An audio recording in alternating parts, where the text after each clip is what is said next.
पहाडका कुनाकन्दरमा बिजुलीको उज्यालो पुगेको छ, सडकको सञ्जाल विस्तार भएको छ, आधारभूत स्वास्थ्य र शिक्षाको पनि पहुँच पुगेको छ।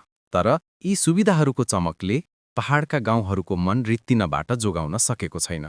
गाउँका पाखा पखेरा चौतारी सुनसान छन्। जस्ता पाताले छाएका, हालसालै बनेका चिटिक्कका घरहरू मानिस नबस्दा टुहुरा बनेका छन्। बाहिरबाट जाँदा तिनै घरमा भित्र पस्न डर लाग्ने अवस्था छ। फूल फुल्ने आँगनमा बनमारा र अन्य घाँसले खाकिएको छ। गाईबस्तु राख्ने गोठहरू मृत शरीरको कङ्काल जस्तै देखिन्छन्। कुनै बेला गाउँहरूमा मान्छेको चहल पहल हुन्थ्यो। बिहानको उज्यालोसँगै खेतबारीमा कामको लय गुन्जिन्थ्यो। साँझमा चौतारीमा कथा कहानी र हाँसोको माहौल बस्थ्यो। तर आज ती गाउँहरूमा सन्नाटा छ। बुढापाका र केटाकेटी मात्र छन्। मर्दा पर्दा सहयोग लिने छिमेकी छैनन्। सुन्दर र हरियाली गाउँका भित्री कथा पीडादायी छन्।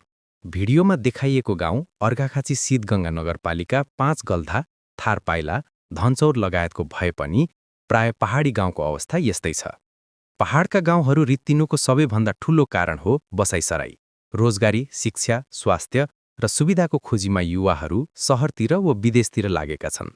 गाउँमा रोजगारीका अवसरहरू सीमित छन्। कृषिमा आधारित अर्थतन्त्रले आधुनिक जीवनको माग धान्न सकेको छैन। शिक्षाको गुणस्तर कमजोर छ र उच्च शिक्षाका लागि सहर वा विदेश नै जानुपर्ने बाध्यता छ।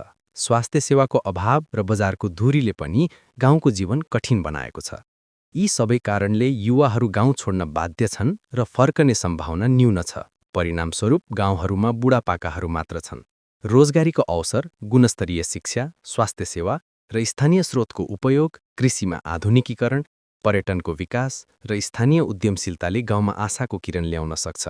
तर यी सबैका लागि सरकार, समुदाय र गैर सरकारी संस्थाहरूको संयुक्त प्रयास चाहिन्छ।